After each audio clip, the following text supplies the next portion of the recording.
السلام علیکم پیارے دوستو، جی این اسٹوری ٹی وی میں خوش آمدید۔ پیارے دوستو، دنیا میں یوں تو بہت سے بادشاہ اور حاکم گزرے ہیں، لیکن ملک کوہستان نگر کا بادشاہ خورشید عالم اپنی مثال آپ تھا۔ وہ بہت رحم دل اور انصاف پسند تھا۔ کوہستان نگر پہاڑوں اور اونچی نیچی گھاٹیوں پر مشتمل تھا۔ بادشاہ خورشید عالم کی ملکہ زیب جہاں انصاف پسند اور ہمدرد طبیعت کی مالک تھی، اس لیے وہ لوگوں میں ملکہ جہاں زیب کی بجائے نیک دل ملکہ مشہور تھی، اور کوہستان نگر کے لوگ بہت زیادہ خوشحال اور مطمئن تھے۔ انہیں اپنے بادشاہ سے بہت محبت تھی۔ کوہستان نگر سرسبز و شاداب ملک تھا۔ بادشاہ خورشید عالم دن رات رعایا کی بھلائی کے لیے کام کرتا اور خدا کی عبادت کرتا اور دعا کرتا کہ اللہ تعالیٰ اسے اولاد دے۔ ایک دن موسم بہت خوشگوار تھا، ٹھنڈی ٹھنڈی ہوا چل رہی تھی۔ بادشاہ کا دل چاہا کہ اپنے ملک کی سیر کرے۔ سیر کرتے کرتے وہ بہت دور جنگل کی طرف نکل گیا۔ بادشاہ نے دیکھا جنگل میں ایک جھونپڑی ہے۔ بادشاہ خورشید عالم بہت حیران ہوا کہ اس ویرانے میں کون رہتا ہے۔ اس نے جھونپڑی کے اندر جھانکا تو وہاں ایک بزرگ کو آنکھیں بند کر کے عبادت کرتے ہوئے پایا۔ بادشاہ اس انتظار میں ایک کونے میں بیٹھ گیا کہ بزرگ کس وقت آنکھیں کھولیں اور وہ ان سے پوچھے کہ وہ اس ویرانے میں اکیلے کیوں رہتے ہیں۔ بادشاہ کو بیٹھے ہوئے ابھی کچھ ہی دیر ہوئی تھی کہ بزرگ نے آنکھیں کھولیں۔ تب بادشاہ نے کہا، بابا آپ یہاں اس ویرانے میں اکیلے کیوں رہتے ہیں؟ بزرگ بولا، بیٹا تم یہ کیوں پوچھ رہے ہو؟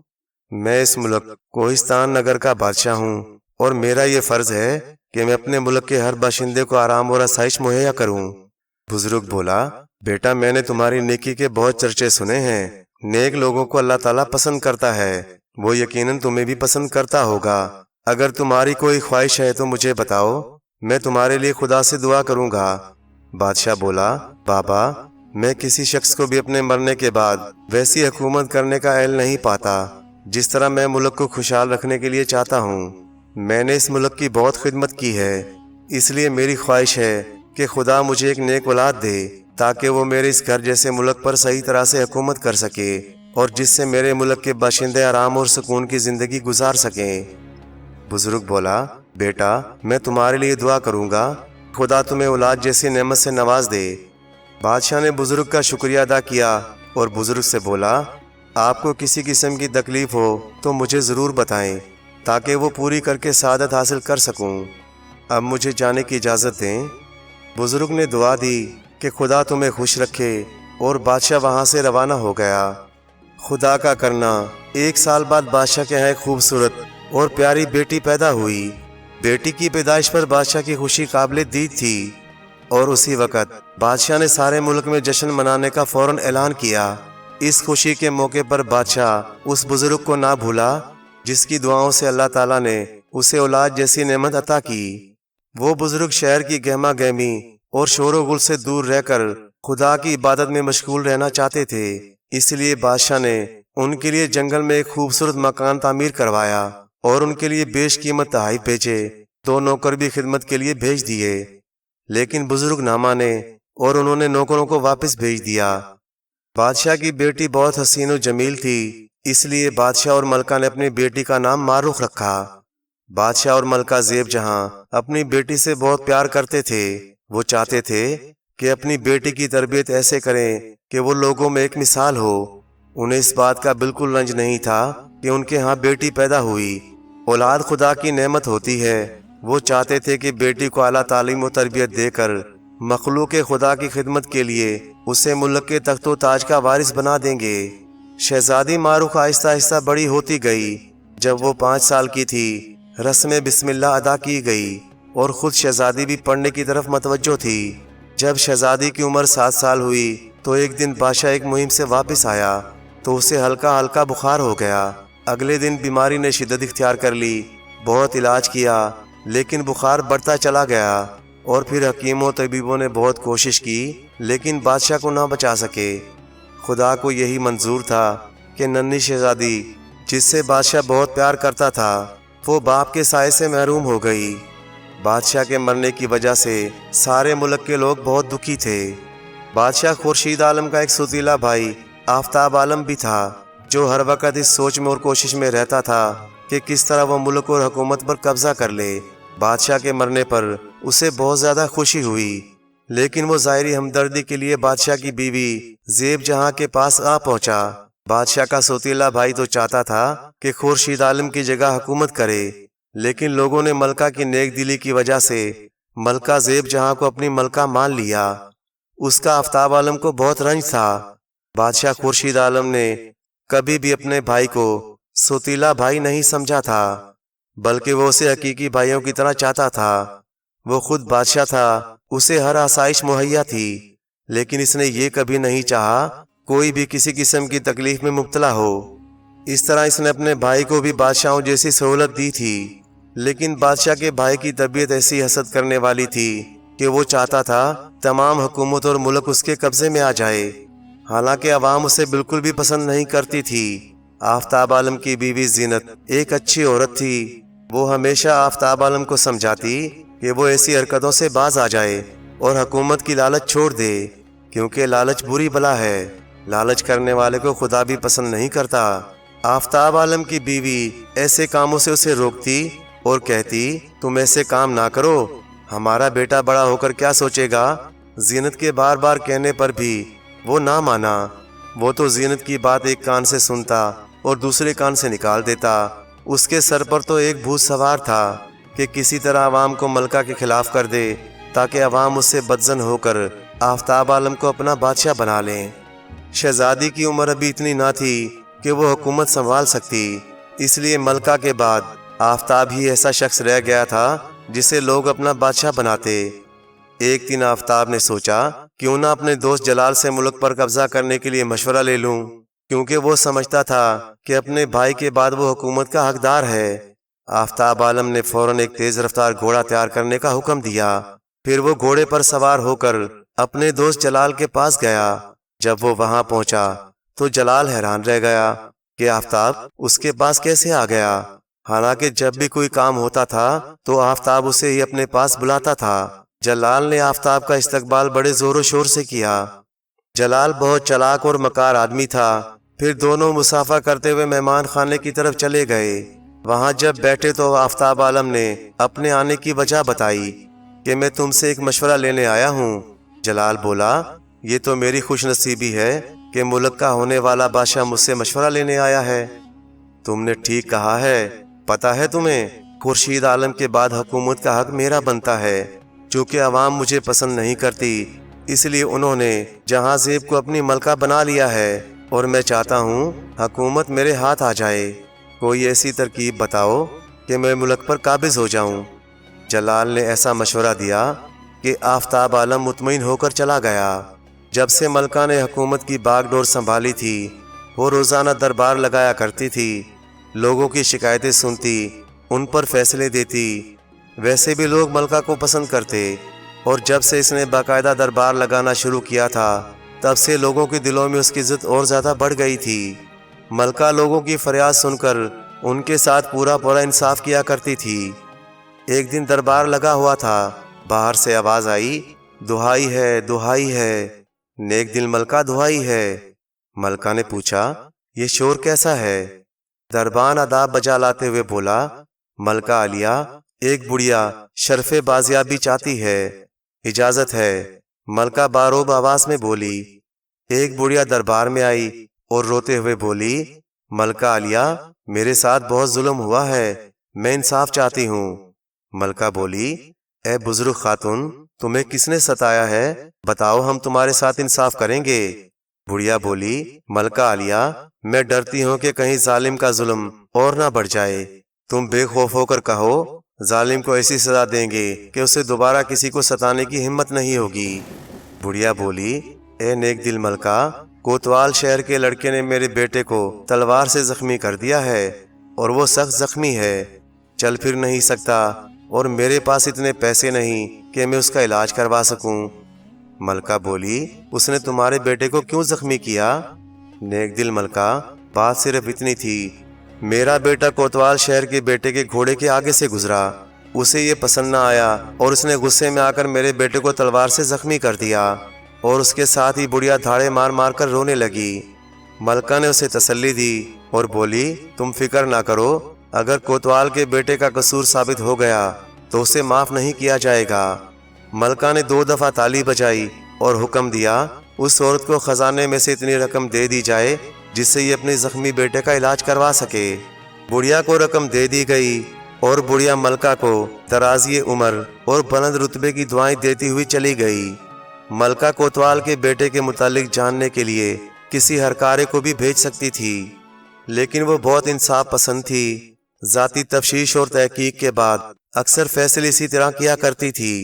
اسی طرح کوتوال کے بیٹے کے متعلق بھی وہ خود معلومات حاصل کرنا چاہتی تھی، کیونکہ وہ جانتی تھی اگر انصاف میں ذرا سی بھی کوتاہی پیدا ہو گئی تو یہ انصاف نہیں رہے گا بلکہ یہ گناہ بن جائے گا۔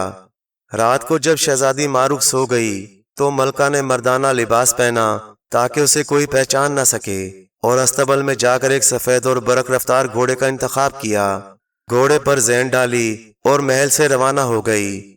ملکہ راستے میں یہ بھی سوچتی جا رہی تھی کوتوال خود انصاف کرنے والا ہے، اس کا بیٹا ایسی حرکت کیسے کر سکتا ہے؟ اگر اس کے بیٹے نے ایسا کیا ہے تو اسے انصاف کرنا چاہیے تھا۔ نیک دل ملکہ شہر کی حدود سے باہر کوتوال کی اونچی حویلی کے پاس رکی اور گھوڑے سے اتر کر گھوڑے کو ایک طرف درخت کے ساتھ باندھ دیا۔ نیک دل ملکہ نے حویلی کے سامنے والے دروازے سے اندر جانے کے بجائے حویلی کے پچھلی طرف سے اندر جانے کا فیصلہ کیا۔ ملکہ پچھلی طرف سے اندر داخل ہوئی اور پھر پودوں کی باڑ کے پیچھے سے ہوتی ہوئی وہ برآمدے میں پہنچی۔ اس وقت اتفاقاً وہاں کوئی موجود نہ تھا۔ وہ احتیاط سے ادھر ادھر دیکھتی ہوئی آگے بڑھی۔ قریب ہی ایک کمرے سے کسی کے بولنے کی آواز سنائی دی۔ ملکہ احتیاط سے اس طرف بڑھی۔ کمرے کے دروازے کے آگے پردہ لٹکا ہوا تھا۔ ملکہ نے تھوڑا سا پردہ سرکا کر اندر جھانکا۔ وہاں کچھ نوجوان آپس میں خوش گپیوں میں مصروف تھے۔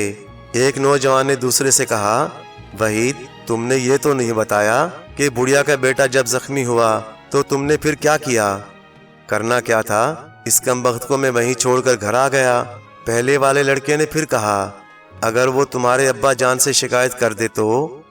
وحید بولا، اس کی یہ جرت نہیں ہو سکتی۔ اگر اس نے شکایت کر بھی دی تو میں کہہ دوں گا اسے میں نے زخمی نہیں کیا، یہ جھوٹ بول رہا ہے۔ اس کے ساتھ ہی اس نے کہکا لگایا اور بولا، نوید، تم یہ کیا قصہ لے بیٹھے ہو؟ چھوڑو، یہ لو تم پھل کھاؤ۔ ملکہ یہ سن کر واپس پلٹی اور جس راستے سے آئی تھی اسی راستے محل کی طرف روانہ ہو گئی۔ اسے بڑھیا کے حق میں مکمل ثبوت مل چکا تھا۔ ملکہ نے سوچ لیا کل ہی کوتوال کے بیٹے کو دربار میں بلا کر اس کے لیے سزا تجویز کرے گی، اور یہ سوچ کر ملکہ اطمینان سے شہزادی ماروک کے ساتھ لیٹ گئی۔ اگلے دن جب دربار لگا تو ملکہ نے حکم دیا کہ کوتوال کے بیٹے کو ہمارے حضور پیش کیا جائے۔ اتنی دیر میں بڑھیا بھی ملکہ کے حکم کے مطابق وہاں پہنچ گئی۔ کچھ ہی دیر میں کوتوال کے بیٹے کو بھی ملکہ کے سامنے حاضر کر دیا گیا۔ ملکہ نے اس سے بڑھیا کے بیٹے کو زخمی کرنے کی وجہ پوچھی تو کوتوال کے بیٹے نے مودبانہ لہجے میں کہا، ملکہ عالیہ، یہ مجھ پر سراسر الزام ہے، کسی دشمن کی میرے خلاف سازش ہے، ورنہ سارا شہر جانتا ہے میں بہت امن پسند اور شریف ہوں۔ ملکہ جو اس کے بارے میں جانتی تھی اس کے سفید جھوٹ پر اس کو غصہ آ گیا، لیکن ملکہ نے تحمل سے کام لیا اور بولی، تم عوام کے ساتھ عدل و انصاف کرنے والے منصب دار کے بیٹے ہو۔ کوتوال کا کام ہے وہ اپنے علاقے کے لوگوں کے جان و مال کی حفاظت کرے، لیکن نہ جانے کیوں تمہارے باپ نے تمہاری طرف سے چشم پوشی اختیار کر رکھی ہے، یا اسے حقیقت کا علم نہیں۔ ہم تمہارے جرم کا اعتراف تمہارے منہ سے گزشتہ رات سن چکے ہیں۔ اس کے بعد ملکہ نے 2 بار تالی بجا کر حکم دیا گواہی کے لیے اس کے دوستوں کو لایا جائے۔ اس کے دوست فوراً پیش کیے گئے، جنہوں نے اس بات کی گواہی دے دی کہ کوتوال زادے نے اپنی بڑائی اور بہادری کا اظہار کرنے کے لیے اس نے بتایا تھا کہ اس نے اس بڑھیا کے بیٹے کو سخت زخمی کیا ہے۔ یہ سن کر کوتوال کا بیٹا گھبرا گیا کہ اب وہ سزا سے نہیں بچ سکتا، اس لیے اس نے کہا، ملکہ عالیہ، مجھے معاف کر دیا جائے۔ میں آپ کو یقین دلاتا ہوں کہ آئندہ زندگی بھر کسی کو نہیں ستاؤں گا۔ نیک دل ملکہ کڑکدار آواز میں بولی، نادان، تم نے یہ کیسے سمجھ لیا کہ تم سزا سے بچ جاؤ گے؟ قانون امیر اور غریب میں تمیز نہیں کرتا۔ تمہیں 500 اشرفیہ اس بڑھیا کو ادا کرنے کی سزا دی جاتی ہے، اور یہ تمہیں بڑھیا سے معافی بھی مانگنا ہوگی۔ اس وقت دربار میں موجود لوگ نیک دل ملکہ کی انصاف پسندی پر اشش کر اٹھے، اور بڑھیا بھی اس عدل پر حیران رہ گئی کہ یہ کتنی اچھی ملکہ ہے کہ یہاں غریب آدمی بھی بغیر کسی ڈر اور خوف کے اپنی فریاد لا سکتا ہے۔ اور پھر بھرے دربار میں کوتوال کے بیٹے نے بڑھیا سے معافی مانگی۔ آفتاب عالم اور جلال نے سات والی ریاست کے بادشاہ سے ساز باز کے لیے سفر کی تیاری شروع کر دی۔ دوسرے دن آفتاب عالم کے دوست جلال نے اسے رائے دی کہ کیوں نہ ہم اپنے مشترکہ دوست طاہر کو بھی ساتھ لے جائیں۔ وہ اس ادھیڑ عمری میں بھی ایک اچھا نشانے باز ہے اور تیر اندازی میں اپنا ثانی نہیں رکھتا۔ آفتاب کو اس کا مشورہ بہت پسند آیا اور اس نے جلال سے اتفاق کیا اپنے دوست طاہر کے ساتھ اب وہ جلد سے جلد سات والی ریاست میں پہنچنا چاہتے تھے۔ انہوں نے طاہر پر اصل بات ظاہر نہ کی اور اسے ساتھ لے جانے کے لیے کہا۔ پہلے تو وہ نہ جانے کے لیے تیار ہوا، لیکن بہت مجبور کرنے پر وہ چلنے کے لیے تیار ہو گیا۔ ان کے دوست طاہر کو ان کے ارادوں کے بارے میں بالکل بھی علم نہیں تھا اور سفر کا مقصد بھی معلوم نہ تھا۔ وہ تینوں روانہ ہونے کے لیے تیار ہوئے۔ وہ یہ سارا کام اتنی احتیاط اور خفیہ طریقے سے کر رہے تھے کہ کسی کو کانوں کان خبر نہ ہو، یہاں تک کہ آفتاب نے اپنی بیوی زینب کو بھی اس سے لا علم رکھا۔ اس وقت وہ تینوں بڑے پروکار لباس میں تھے، کیونکہ انہوں نے ایک ملک کے بادشاہ سے ملاقات کرنی تھی۔ انہوں نے بہت صحت مند اور تیز رفتار گھوڑوں کا انتخاب کیا اور ان پر سوار ہو کر روانہ ہو گئے۔ 7 گھنٹے کے سفر کے بعد وہ اونچی نیچی راہوں، کھیتوں، میدانوں اور پہاڑی علاقوں کو عبور کرتے ہوئے کوہستان نگر سے باہر پہنچے اور جنگل پہنچے تو شام ہونے والی تھی۔ وہ لگاتار سفر کی وجہ سے تھک چکے تھے۔ انہوں نے مشورہ کیا کہ رات کو آرام کیا جائے تاکہ صبح سویرے تازہ دم ہو کر اپنا سفر دوبارہ شروع کریں۔ تینوں گھوڑوں سے اترے اور آرام کرنے کے لیے لیٹ گئے۔ ابھی وہ لیٹے ہی تھے کہ جلال کو نیند آ گئی اور پھر وہ دونوں بھی باتیں کرتے ہوئے سو گئے۔ نہ جانے تینوں کتنی دیر تک سوتے رہے کہ اچانک گھوڑوں کی ہنہناہٹ پر تینوں کی آنکھ کھل گئی۔ وہ فوراً اٹھ کر کھڑے ہو گئے۔ ایک سیاہ رنگ کا خطرناک ببر شیر ان سے کچھ فاصلے پر کھڑا تھا اور انہیں خون خوار نظروں سے دیکھ رہا تھا۔ اس سے پہلے کہ وہ ہتھیار اٹھاتے، شیر نے اپنا دایاں پنجہ زمین پر مارا اور دھاڑ کر طاہر پر حملہ کر دیا۔ طاہر اس کے کسی اچانک حملے کے لیے تیار نہ تھا، اس لیے اس نے انتہائی پھرتی سے اپنی جگہ چھوڑ دی۔ لگتا تھا کہ طاہر ایک تجربہ کار شکاری ہے۔ شیر نے اپنا پہلا وار خالی جاتے دیکھا تو غصے میں آ کر فوراً پلٹا اور پھر طاہر پر جھپٹا۔ اس بار بھی طاہر نے اپنے آپ کو شیر سے بڑی خوبصورتی سے بچا لیا۔ اس کے دونوں دوست خوفزدہ نظروں سے یہ سب کچھ دیکھ رہے تھے۔ ادھر طاہر بھی بغیر ہتھیار کے شیر کے مقابلے میں کھڑا تھا۔ طاہر دراصل یہ چاہتا تھا کہ شیر تھک جائے، کیونکہ ایک انسان کا اس خونخوار درندے سے مقابلہ مشکل تو کیا ناممکن ہے۔ اس لیے اس نے شیر کے کئی وار اپنے بے پناہ پھرتی اور حاضر دماغی سے خالی کر دیے۔ اب جو اس نے وار خالی جاتے دیکھے تو وہ بڑی تیزی سے بہت غصے کی حالت میں طاہر کی طرف مڑا۔ اس سے پہلے کہ وہ اس پر حملہ کرتا، آفتاب نے طاہر کی بہادری اور جرأت دیکھی تو اس میں بھی حوصلہ پیدا ہو گیا اور اس نے ایک نوکیلا پتھر اٹھا کر شیر پر کھینچ مارا۔ پتھر شیر کی پیشانی پر لگا۔ پتھر کی تیز نوک شیر کی کھال میں گھس گئی۔ شیر کے سر سے خون بہنے لگا۔ شیر طاہر کو چھوڑ کر آفتاب کی طرف مڑا۔ یہ موقع ہاتھ آتے ہی طاہر تیزی سے درخت کی جانب بڑھا اور اپنا تیر کمان سنبھالتا ہوا دوبارہ شیر کے سامنے آ گیا۔ اتنی دیر میں شیر آفتاب عالم پر حملہ کر چکا تھا۔ آفتاب عالم ایک دم نیچے بیٹھ گیا اور شیر اپنے ہی زور میں دور تک چلا گیا۔ اس سے قبل کہ وہ آفتاب عالم پر دوبارہ حملہ کرتا، طاہر نے تیر کمان میں جوڑ کر شیر کی گردن کا نشانہ لے کر تیر چھوڑ دیا۔ تیر شیر کی گردن میں پیوست ہو گیا۔ تیر لگتے ہی شیر غصے میں اتنی زوردار طریقے سے دھاڑا کہ سارا ماحول گونج اٹھا اور پھر کچھ دیر کھڑا رہنے کے بعد شیر دھڑام سے نیچے گر پڑا۔ شیر کا جسم ڈھیلا پڑتا چلا گیا۔ آخرکار طاہر نے زخمی شیر کی گردن کو پکڑا اور اسے زوردار جھٹکا دے کر شیر کی گردن کو توڑ دیا اور شیر نیچے گر کر ڈھیر ہو گیا۔ جلال اور آفتاب طاہر کے پاس آئے، اسے اس کی بہادری کی داد دی اور کہا، اگر آج تم ساتھ نہ ہوتے تو ہم جان سے ہاتھ دھو بیٹھتے۔ آفتاب عالم بولا، طاہر، میں تمہارے اس احسان کا بدلہ ضرور اتاروں گا۔ واپسی پر تم کوہستان نگر کے وزیر ہوگے۔ طاہر تھکن کی وجہ سے اس کی بات کو سمجھ نہ پایا۔ جلال جو ایک بدنیت آدمی تھا، اس نے طاہر کی یہ عزت دیکھی تو وہ دل ہی دل میں طاہر سے شدید حسد کرنے لگا۔ باقی رات انہوں نے جاگ کر گزاری، کیونکہ وہ کسی دوسرے خطرے سے دوچار نہیں ہونا چاہتے تھے۔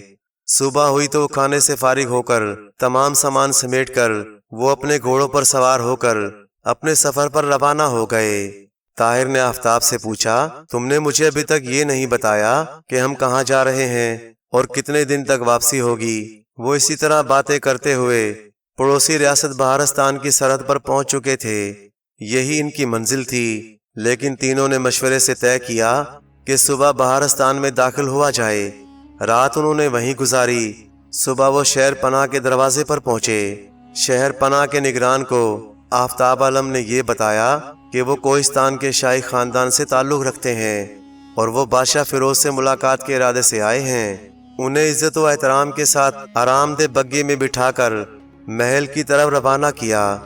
جب بادشاہ فیروز کو پتہ چلا کہ کوہستان نگر کے شاہی خاندان سے تعلق رکھنے والے اس سے ملاقات کرنے کے لیے آئے ہیں تو بادشاہ فیروز نے انہیں مہمان خانے میں ٹھہرایا اور ان کی خاطر تواضع کا حکم دیا۔ یہ تینوں 3 روز تک بادشاہ فیروز کے مہمان رہے۔ چوتھے روز بادشاہ نے انہیں اپنے پاس بلایا۔ جتنے دن وہ تینوں بادشاہ فیروز کے ہاں مہمان تھے، بادشاہ کی طرف سے ان کی خاطر مدارت بہت اچھے طریقے سے کی گئی۔ طاہر اور جلال جو آفتاب کے دوست تھے اور کئی بار انہیں شاہی محل میں جانے اور دعوتیں کھانے کا اتفاق ہوا تھا، لیکن اتنی شاندار دعوت انہوں نے پہلے کبھی نہ کھائی۔ جلال، بادشاہ فیروز کی آؤ بھگت اور شاندار مہمان نوازی سے اندازہ ہوتا ہے کہ وہ بہت اچھا آدمی ہے اور یہاں ہماری بات ضرور بن جائے گی۔ جلال بھی خوشی کے انداز میں بولا، تم ٹھیک کہتے ہو، میرا بھی یہی اندازہ ہے۔ طاہر ان کی باتوں کو غور سے سن رہا تھا۔ اس کی سمجھ میں کچھ نہ آیا۔ اس نے آفتاب سے کہا، یہ تم کیا کہہ رہے ہو؟ مجھے بھی تو کچھ بتاؤ۔ طاہر کے سوال پر آفتاب اور جلال دونوں نے ایک دوسرے کی طرف مسکراتے ہوئے دیکھا اور پھر آفتاب نے کہا، تمہارے سمجھنے کی بات نہیں، 1-2 دنوں میں تمہیں خود معلوم ہو جائے گا۔ طاہر ایک اچھا اور نیک دل آدمی تھا۔ جب اس نے دیکھا کہ یہ نہیں بتانا چاہتے تو وہ چپ رہا۔ بادشاہ نے آفتاب عالم سے مخاطب ہو کر پوچھا، معزز مہمان، امید ہے سفر کی تھکان اتر گئی ہوگی، اب اپنا یہاں آنے کا مقصد بیان کریں۔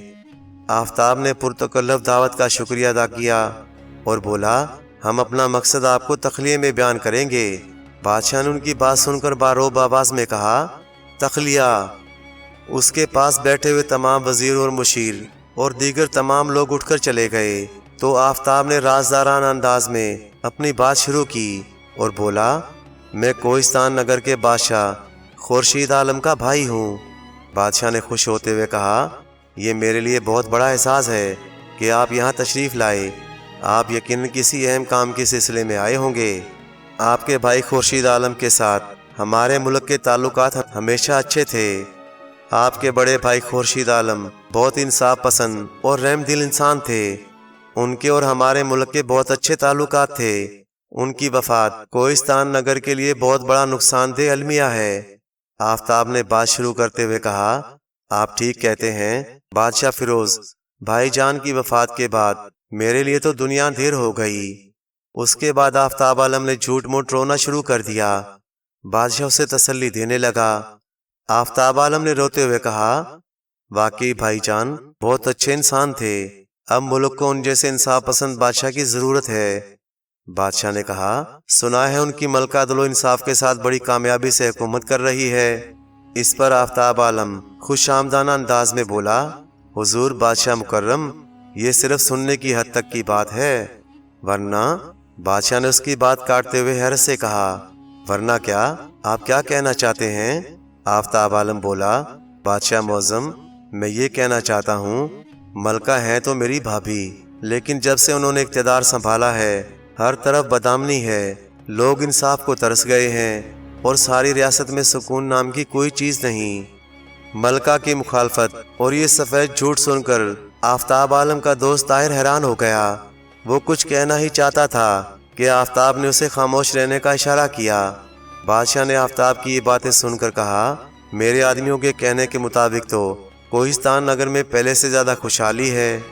آفتاب بولا، بادشاہ سلامت، یہ سب دکھاوے کی باتیں ہیں، بھائی جان کے بعد اقتدار سنبھالنے کا حق میرا تھا۔ اگر آپ میرا ساتھ دیں تو حکومت حاصل کرنے کے بعد آپ کے ملک کی سرحد کے ساتھ ملنے والے تمام علاقے میں آپ کے حوالے کر دوں گا۔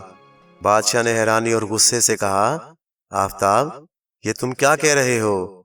آفتاب بولا، میں یہ کہنا چاہتا ہوں آپ کوہستان نگر پر چڑھائی کر دیں۔ ابھی آفتاب عالم کچھ اور کہنا چاہتا تھا کہ بادشاہ نے اس کی بات کاٹ کر بہت غصیلے لہجے میں کہا، آفتاب عالم یہ تم کیا کہہ رہے ہو؟ کیا تم اپنے ملک کو تباہ کرنا چاہتے ہو؟ اپنی قوم اور اپنے گھر والوں کے خلاف یہ سازش کوئی غدار ہی کر سکتا ہے۔ آفتاب عالم بولا، بادشاہ سلامت، میرا کہنے کا مطلب یہ تھا۔ بادشاہ نے کھڑے ہوتے ہوئے کہا، ہم کچھ نہیں سننا چاہتے۔ جو اپنے ملک کا محافظ نہ ہو وہ ہمارا دوست کیسے ہو سکتا ہے؟ تم ہمارے مہمان ہو، اس لیے ہم تمہیں کچھ نہیں کہیں گے، اور اسی میں تمہاری بہتری ہے کہ ابھی اور اسی وقت ہمارے ملک سے نکل جاؤ۔ تمہاری باتوں سے ظلم اور خوفناک سازشوں کی بو آ رہی ہے۔ اور پھر بادشاہ غصے میں باہر چلا گیا۔ آفتاب اور جلال آپس میں باتیں کر رہے تھے۔ سامان سمیٹتے ہوئے آفتاب بولا، جلال اب ہمیں کیا کرنا چاہیے؟ ہماری یہ ترکیب تو کارگر ثابت نہیں ہوئی۔ جلال بولا، پہلے یہاں سے نکل چلو پھر سوچیں گے۔ اور پھر تینوں وہاں سے چل پڑے۔ طاہر جو ابھی تک ان کی تمام باتیں حیرانی اور تعجب سے چپ چاپ سنتا رہا تھا، آفتاب عالم سے مخاطب ہوا اور بولا، یہ تم کیا کرنے چلے تھے؟ اگر مجھے پتا ہوتا تم ایسا منصوبہ بنا کر چلے ہو تو میں کبھی تمہارے ساتھ چلنے پر راضی نہ ہوتا۔ اب میرے حق میں یہی بہتر ہے کہ میں اپنا راستہ بدل لوں۔ ملک کے غداروں کے ساتھ چلنے سے بہتر ہے کہ انسان اکیلا ہی رہے۔ اگر بادشاہ فیروز کی جگہ کوئی لالچی اور ظالم قسم کا انسان ہوتا، تم نے تو ملک میں قیامت کھڑی کر ہی دی تھی۔ اور طاہر ان سے الگ ہو کر چلنے لگا۔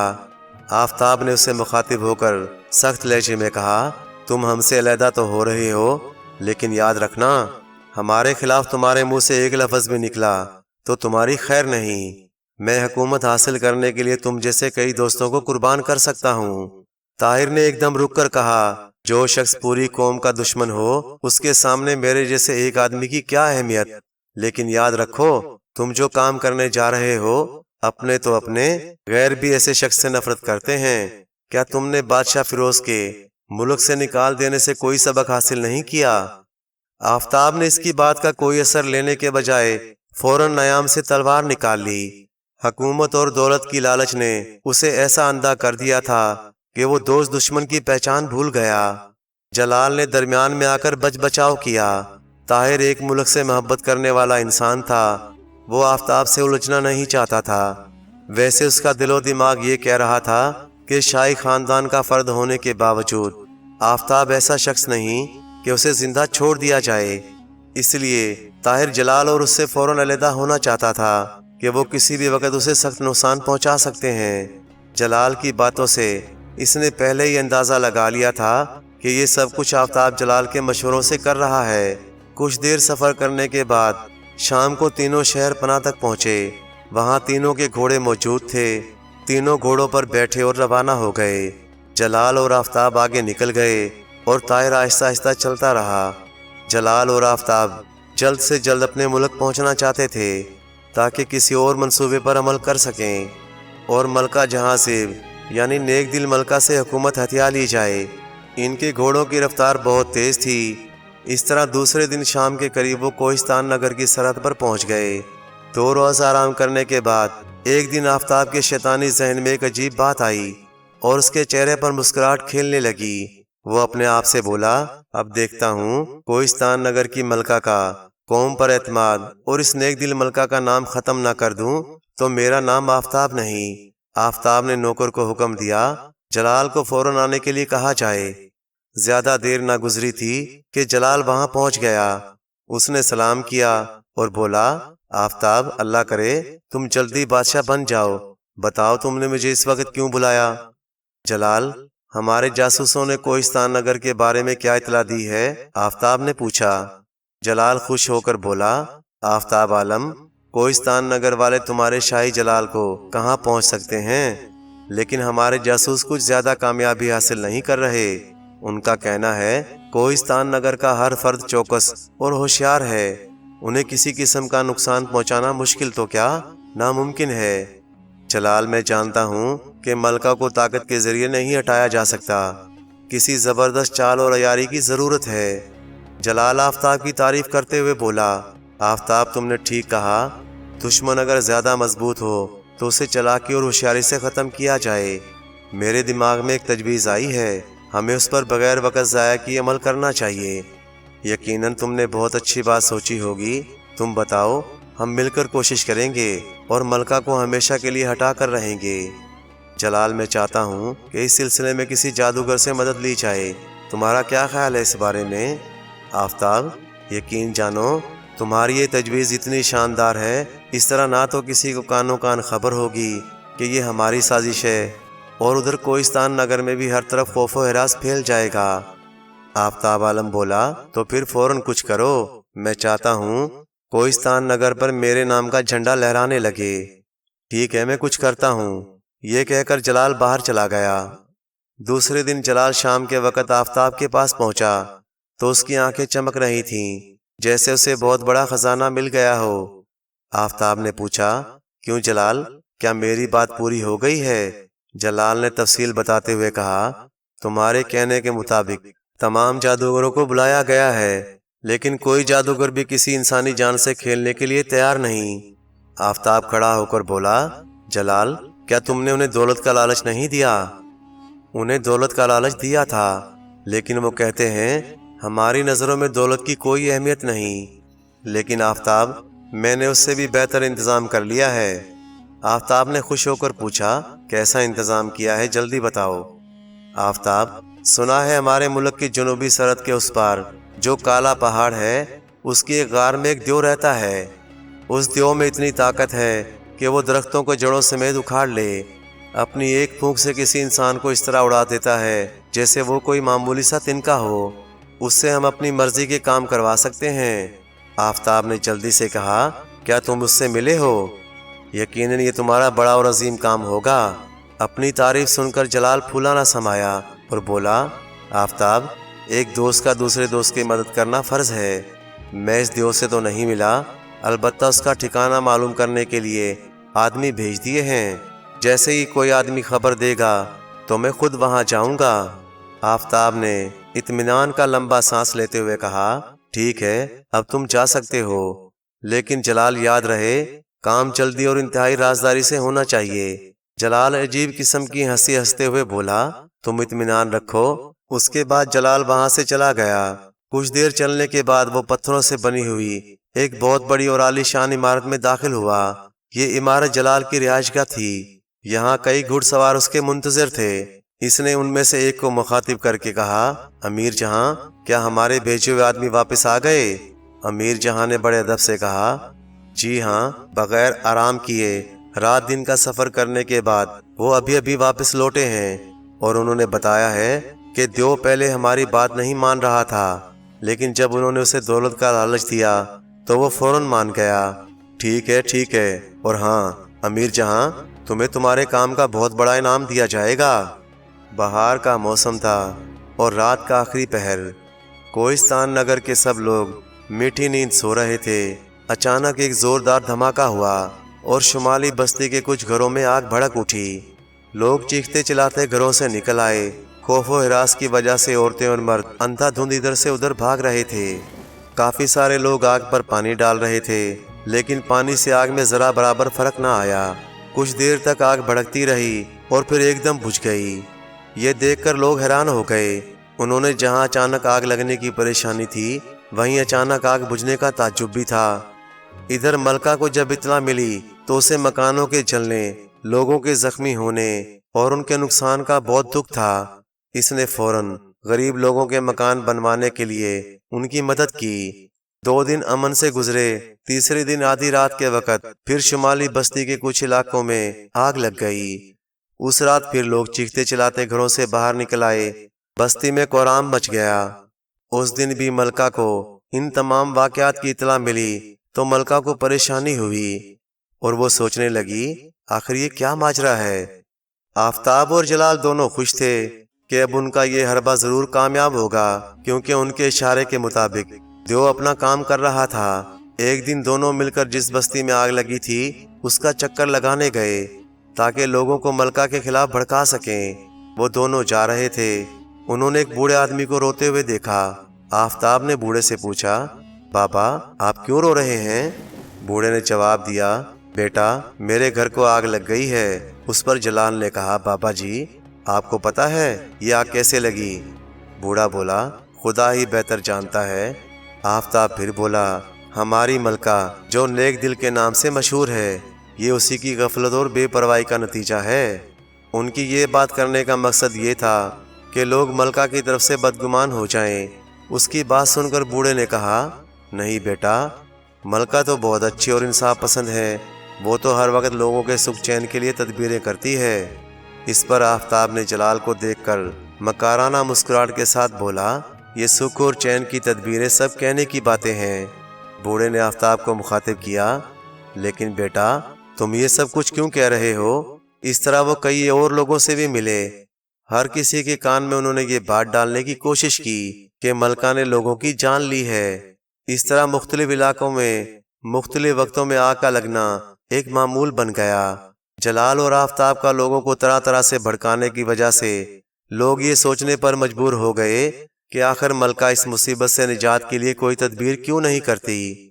اور ادھر ملکہ نے پہلے ایک دو دن تو آگ کے لگنے کو اتفاق سمجھا، پھر یہ سوچنے پر مجبور ہو گئی یقیناً کسی ملک دشمن کی سازش ہو سکتی ہے، اور وہ سوچ سوچ کر پریشان ہو گئی کہ آخر ہمارے ملک کے باشندوں سے کسی کی کیا دشمنی ہو سکتی ہے۔ اس نے اس سلسلے میں اپنے وزیروں اور مشیروں سے صلاح مشورہ کیا اور کئی بہادر اور جالے سپاہیوں کو دوڑایا کہ وہ معلوم کریں آخر یہ کیوں اور کیسے ہو رہا ہے۔ لیکن ہر جانے والے دن کو ناکامی کا منہ دیکھنا پڑا۔ دنوں پر دن گزر رہے تھے، سارے ملک میں خوف و ہراس پھیل چکا تھا، اور کچھ لوگ تو ملک چھوڑ کر کسی اور طرف نکل جانے کے متعلق سوچ رہے تھے۔ ملکہ کی فوج طاقتور سے طاقتور دشمن کو بھی زیر کرنے کا حوصلہ رکھتی تھی، لیکن اس اچانک نازل ہونے والی مصیبت اور اندیکھی طاقت سے مقابلہ کون کرتا؟ اب کوہستان نگر کے لوگوں نے راتیں جاگ کر گزارنا شروع کر دیں تاکہ ان کے گھر کو آگ لگے تو کم از کم وہ اپنی جانیں تو بچا سکیں۔ ملکہ کو پل پل کی خبر مل رہی تھی، اس کا بس نہیں چل رہا تھا کہ وہ لوگوں کے دکھ درد میں کس طرح شریک ہو۔ ایک دن ملکہ دیر تک سوچتی رہی کہ ان آگ کے شعلوں سے کس طرح چھٹکارا حاصل کیا جائے جو آج کل غریبوں کی بستیوں کو جلا رہے تھے، کل محل کے در و دیوار کو بھی راکھ کر سکتے ہیں۔ یہی سوچتے سوچتے ملکہ نے رات سے صبح کر دی اور پل بھر کے لیے اس کی آنکھ نہ جھپکی۔ ابھی سورج نے آنکھ کھولی ہی تھی کہ ملکہ نے ایک ہرکارے کو بلا کر حکم دیا وزیر بہادر جنگ کو فوراً حاضر ہونے کے لیے کہا جائے۔ تھوڑی دیر میں وزیر حاضر ہو گیا، ملکہ کو اداب کیا۔ وہ حیران تھا کہ ملکہ نے آج تک پہلے کبھی بے وقت نہیں بلایا، آخر آج ایسی کیا خاص بات ہے؟ ملکہ بولی وزیر آپ ایک عقل مند اور تجربہ کار آدمی ہیں، آپ ہمیں مشورہ دیں کہ ہم لوگوں کو اس مصیبت سے کس طرح چھٹکارا دلائیں۔ بہادر جنگ نے جواب دیا نیک دل ملکہ میں آپ کے دکھ میں برابر کا شریک ہوں، سمجھ میں نہیں آتا یہ کیسے اور کیوں ہو رہا ہے۔ میں نے اپنے طور پر بھی اس کا کھوج لگانے کی کوشش کی لیکن ناکامی کا منہ دیکھنا پڑا۔ ملکہ پریشانی سے بولی وزیر تو پھر ہمیں اس مسئلے کا حل کیسے تلاش کرنا چاہیے؟ وزیر بولا ملکہ عالیہ ہمیں اس سلسلے میں کسی اللہ والے کی مدد لینی چاہیے۔ ملکہ جلدی سے بولی آپ نے ٹھیک فرمایا ہے۔ وزیر نے نیک دل ملکہ کو مخاطب کیا ملکہ عالیہ یہاں سے کچھ دور شمال کی جانب ایک سرخ رنگ کا پہاڑ ہے، اس کے غار میں ایک بزرگ لوگوں سے الگ تھلگ اللہ کی عبادت میں مصروف رہتے ہیں، سنا ہے کہ ان سے جو دعا کروائی جائے وہ منظور ہو جاتی ہے، تو یقیناً وہ ہماری اس سلسلے میں کوئی نہ کوئی مدد ضرور کریں گے۔ وزیر کی بات سن کر ملکہ کے چہرے پر قدر اطمینان نظر آنے لگا اور وہ وزیر سے بولی بہادر جنگ ہم اپنے بزرگ سے خود جا کر ملیں گے، آپ وہاں چلنے کی تیاری کریں۔ ابھی سورج نے آنکھ نہیں کھولی تھی، ملکہ اور وزیر بھیس بدل کر تیز رفتار گھوڑوں پر سوار ہوئے اور شمال مشرق کی طرف روانہ ہو گئے۔ سرخ پہاڑ اسی سمت تھا، اس طرح وہ منزلیں طے کرتے ہوئے تیزی سے آگے بڑھ رہے تھے۔ راستہ بہت دشوار گزار اور مشکل تھا اور وہ سورج ڈھلنے کے بعد سرخ پہاڑ پر پہنچے۔ سرخ پہاڑ پر پہنچ کر بزرگ کی غار کو ڈھونڈنا ایک مشکل کام تھا کیونکہ ان کا رہنمائی کرنے والا کوئی موجود نہ تھا۔ ملکہ ایک چٹان کے قریب رک گئی اور وزیر بہادر گھوڑے پر سوار ادھر ادھر غار تلاش کرنے لگا۔ تھوڑی دیر کے بعد اسے دور ایک آبشار نظر آئی۔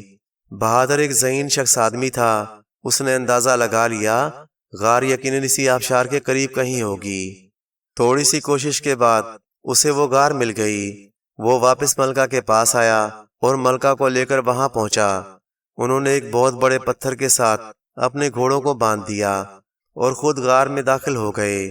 چند قدم چلنے کے بعد غار کے بائیں طرف ایک سفید ریش بزرگ خدا کی عبادت کرنے میں مصروف تھے۔ ملکہ اور وزیر اعظم دونوں ایک طرف خاموشی سے بیٹھ گئے۔ کچھ دیر انتظار کے بعد بزرگ عبادت سے فارغ ہوئے۔ بزرگ نے ان سے پوچھا، بیٹا تم کون ہو اور کس سے ملنے آئے ہو؟ اس پر وزیر نے ملکہ کی طرف اشارہ کرتے ہوئے کہا، یہ اس ملک کی نیک دل ملکہ ہے اور میں اس ملک کا وزیر ہوں۔ وزیر کا جواب سن کر بزرگ بولا، بیٹا تم لوگ اس ویرانے میں کیا کرنے آئے ہو؟ بزرگ کی بات سن کر ملکہ دکھ بھرے لہجے میں بولی، بابا جی آپ ہماری مدد کریں۔ تم بتاؤ بیٹی، میں تمہاری ہر ممکن مدد کروں گا۔ ملکہ نے دوبارہ بزرگ کو مخاطب کیا، بابا جی کچھ دنوں سے ہمارے ملک میں بہت نقصان ہو رہا ہے۔ ہم صبح اٹھتے ہیں تو ہمارے گھروں میں آگ لگی ہوتی ہے، پھر 1 یا 2 دن گزرنے کے بعد دوبارہ گھروں میں آگ بھڑک اٹھتی ہے۔ پہلے تو ہم اسے اتفاق سمجھتے رہے، لیکن جب یہ روز کا معمول بن گیا تو ہم آپ کے پاس آئے ہیں تاکہ آپ ہماری رہنمائی کریں۔ بزرگ بولے، بیٹا میں ابھی بتاتا ہوں کہ تمہیں کیا کرنا ہے۔ بزرگ دوبارہ جائے نماز بچھا کر مراقبے میں بیٹھ گئے۔ ملکہ اور وزیر نے جب تک تھوڑا آرام کر لیا۔ بزرگ اب جائے نماز پر بیٹھے تھے۔ کچھ دیر اور انتظار کے بعد بزرگ نے سلام پھیرا، جائے نماز لپیٹ کر ایک طرف رکھا۔ ملکہ بڑی بے چینی سے جواب کی منتظر تھی۔ ملکہ کی بے چینی دیکھتے ہوئے بزرگ نے کہا، بیٹا اس میں کسی انسان کا ہاتھ نہیں، بلکہ یہ کوئی کالا علم ہے جس کی وجہ سے یہ نقصان ہوا۔ اس پر ملکہ بولی، اے بزرگ اس کالے علم کا توڑ کیا ہے؟ بزرگ اٹھ کر غار میں سیدھا چلتے گئے۔ وہ 10-15 قدم آگے چلنے کے بعد بائیں جانب غار میں غائب ہو گئے۔ تھوڑی دیر بعد جب بزرگ واپس آئے تو ان کے ہاتھ میں ایک بہت ہی خوبصورت سنہری رنگ کا جوتا تھا۔ وہ انہوں نے ملکہ کی طرف بڑھایا تو ملکہ بولی، بابا جی یہ کیا ہے؟ بزرگ بولے، بیٹی اس کالے علم کا توڑ ہے یہ۔ تم یہ سنہری جوتا پہن کر پیر کے دن اپنا سفر شروع کرو گی تو تمہیں یہ جوتی تمہاری منزل کی طرف لے جائے گی۔ یہ کالا علم کوئی شیطانی طاقت ہے جس کا تمہیں مقابلہ کرنا ہوگا۔ بابا جی آپ مجھے بتائیں مجھے کیا کرنا ہے؟ میں عوام کی جان و مال کی حفاظت کے لیے اپنی جان تک قربان کرنے کے لیے تیار ہوں۔ بزرگ نے ملکہ کا حوصلہ دیکھ کر کہا، اے نیک دل ملکہ مجھے امید ہے کہ تم اپنے مقصد میں کامیاب ہو جاؤ گی۔ اس کے بعد ملکہ اور وزیر نے بزرگ سے جانے کی اجازت لی اور وہاں سے چل پڑے۔ ملکہ جب سے بزرگ سے مل کر آئی تھی اس کا ایک ایک لمحہ بے چینی اور بے تابی سے گزر رہا تھا کہ سوموار کا دن آئے اور وہ اس منحوس طاقت کو ختم کرنے کے لیے جائے جس نے کوہستان نگر کا سکون برباد کر دیا تھا۔ سوموار میں ابھی 2 دن باقی تھے۔ ملکہ اس رات بھی سو نہ سکی۔ وہ بہت پریشان تھی۔ وہ سوچ رہی تھی کہ یہ سنہری جوتا اسے منزل کی طرف لے کر تو جائے گا، لیکن اسے راستے میں پتہ نہیں کن کن مشکلات کا سامنا کرنا پڑے۔ یہی سوچتے سوچتے ملکہ کو صبح ہو گئی۔ آفتاب اور جلال جب سے طاہر سے لڑے تھے، طاہر سوچ رہا تھا کہ ملکہ سے ملے اور اسے تمام حالات سے آگاہ کرے تاکہ ملکہ اس سازش سے باخبر ہو کر کوئی بندوبست کر سکے۔ اس لیے ایک دن طاہر ملکہ سے ملنے کے لیے محل میں پہنچا۔ اسے دربار نے اندر جانے نہ دیا۔ دربار نے طاہر کو یہ کہہ کر ٹالنا چاہا کہ ملکہ عالیہ آرام فرما رہی ہیں، لیکن طاہر ہر حال میں ملکہ سے ملنا چاہتا تھا۔ طاہر کے اصرار پر دربان ملکہ کے پاس گیا اور بولا، ملکہ عالیہ کوئی شخص آپ سے بہت ضروری کام کے سلسلے میں ملنا چاہتا ہے۔ تو ملکہ بولی، اسے جلدی سے اندر بھیج دو۔ دربان نے آ کر طاہر کو اندر چلنے کے لیے کہا۔ طاہر نے اندر آ کر ملکہ کو مؤدبانہ انداز میں سلام کیا۔ ملکہ نے پوچھا، تم کون ہو اور ہم سے کیوں ملنا چاہتے تھے؟ طاہر بولا، ملکہ عالیہ میں آفتاب عالم کا دوست ہوں اور آپ کو یہ بتانا چاہتا ہوں یہ جو آج کل ہمارے ملک میں حادثات ہو رہے ہیں یہ سب آفتاب عالم اور اس کے دوست جلال کی سازش ہے۔ ملکہ بولی، لیکن تم ان کے دوست ہوتے ہوئے بھی ان کی شکایت کر رہے ہو۔ طاہر بولا، ملکہ عالیہ وہ اس سازش میں مجھے اپنا ساتھ رکھنا چاہتے تھے، لیکن چونکہ یہ ہم سب کا ملک ہے جس کی ہمیں حفاظت کرنا ہے، پھر میں کیسے ان کے ساتھ شامل ہو جاتا؟ آفتاب تو اس ملک پر قبضہ کرنا چاہتا ہے۔ یہ سب اس نے اس لیے کیا کہ عوام آپ کے خلاف ہو جائیں۔ چونکہ شہزادی ابھی چھوٹی ہے، اس کے بعد حکومت کا حق اس کا ہے، اس لیے عوام آفتاب کو اپنا بادشاہ بنا لے گی۔ ملکہ تمام باتیں حیرانی سے سن رہی تھی اور بولی، میرے وہم و گمان بھی نہیں تھا کہ آفتاب کوئی ایسا قدم اٹھا سکتا ہے۔ یہ خوبصورت ملک جو اس کے باپ دادا نے دن رات کی محنت اور کوشش سے سنوارا، اسے اس طرح برباد کرے گا اور بغیر کسی دشمنی اور تکلیف کے مخلوق خدا پر اس طرح ظلم کرے گا۔ ملکہ کی بات ختم ہونے کے بعد طاہر بولا، ملکہ عالیہ، اس کے علاوہ ایک دن آفتاب نے جلال کو میرے پاس بھیجا اور بولا کہ ہم کسی بہت اہم مہم پر جا رہے ہیں، تم بھی ہمارے ساتھ چلو۔ مجھے معلوم نہیں تھا کہ ان کی مہم کا کیا مقصد ہے۔ میں ان کے ساتھ چل پڑا۔ میرے بار بار پوچھنے پر بھی انہوں نے مجھے اپنی مہم کے بارے میں نہ بتایا۔ جب میں نے دیکھا یہ مجھے نہیں بتانا چاہتے تو میں خاموش رہا۔ پھر ہم 2 دن کے سفر کے بعد ملک بہارستان پہنچے۔ وہاں ہم 3 دن بادشاہ کے مہمان رہے۔ چوتھے دن بادشاہ نے آنے کا مقصد پوچھا۔ آفتاب نے بادشاہ کو یہ کہا، میں کوہستان نگر پر قبضہ کرنا چاہتا ہوں، آپ کوہستان نگر پر چڑھائی کر دیں۔ میں یہ سب باتیں بڑی حیرانی سے سن رہا تھا اور پچھتا رہا تھا کہ میں نے ان کے ساتھ آ کر بہت بڑی غلطی کی۔ مجھے ان کے ساتھ نہیں آنا چاہیے تھا۔ بہارستان کا بادشاہ فیروز بہت نیک دل اور انصاف پسند انسان ہے۔ آفتاب کی بات پر بادشاہ نے غصے میں آ کر کہا، ابھی اور اسی وقت آپ لوگ میرے ملک سے نکل جائیں، ورنہ یہاں رکنا آپ کے لیے اچھا نہیں ہوگا۔ مجھے ایسے لوگوں سے نفرت ہے جو اپنے ملک سے غداری کرتے ہیں۔ ہم وہاں سے چل پڑے۔ میں نے ملک بہارستان سے نکل کر راستہ تبدیل کر لیا اور ان دونوں سے الگ ہو گیا۔ میں اسی وقت سے سوچ رہا تھا کہ آپ کو تمام حالات سے آگاہ کروں۔ جب ہر دوسرے تیسرے دن گھروں میں آگ لگی تو مجھے اندازہ ہوا کہ یہ آفتاب اور اس کے دوست جلال کی حرکت ہو سکتی ہے۔ بادشاہ فیروز سے تمہاری اور آفتاب کی بات کو سچ بھی مان لیا جائے تو کوئی ضروری نہیں کہ یہ آگ کا کھیل بھی وہی دونوں کھیل رہے ہوں، اور ہو سکتا ہے کہ تم غلط بیانی سے کام لے رہے ہو۔ اس لیے جب تک ہم اس کا خود کھوج نہیں لگا لیں گے، یقین نہیں کیا جا سکتا۔ اور یاد رکھو، اگر یہ الزام غلط نکلا تو شاہی خاندان پر تہمت لگانے کی تمہیں سزا دی جائے گی۔ اب تم جا سکتے ہو۔ طاہر جب جانے کے لیے مڑا تو وہ بولا، ملکہ عالیہ، میرے یہاں آنے کا علم آفتاب کو نہ ہو، ورنہ وہ مجھے جان سے مار ڈالے گا۔ ملکہ بولی، ہم کسی پر بھی ظلم ہوتا نہیں دیکھ سکتے، تم اطمینان سے چلے جاؤ۔ طاہر کے جانے کے بعد ملکہ سوچنے لگی، آخر آفتاب عالم نے ایسا قدم کیوں اٹھایا؟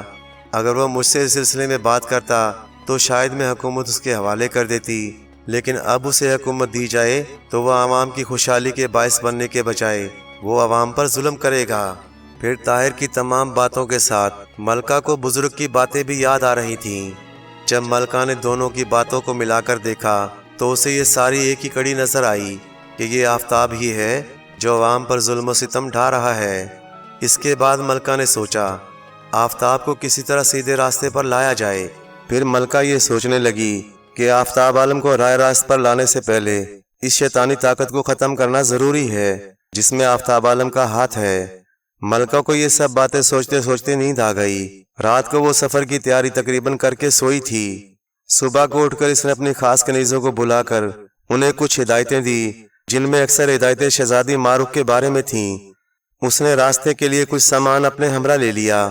جاتے وقت ملکہ نے بزرگ کے دیے ہوئے وہ جوتے پہنے اور استبل میں جا کر ایک بہت خوبصورت اور صحت مند گھوڑے کا انتخاب کیا اور اپنی چھوٹی سی بیٹی شہزادی ماروک کو کنیزوں کے پاس چھوڑ کر محل سے روانہ ہو گئی۔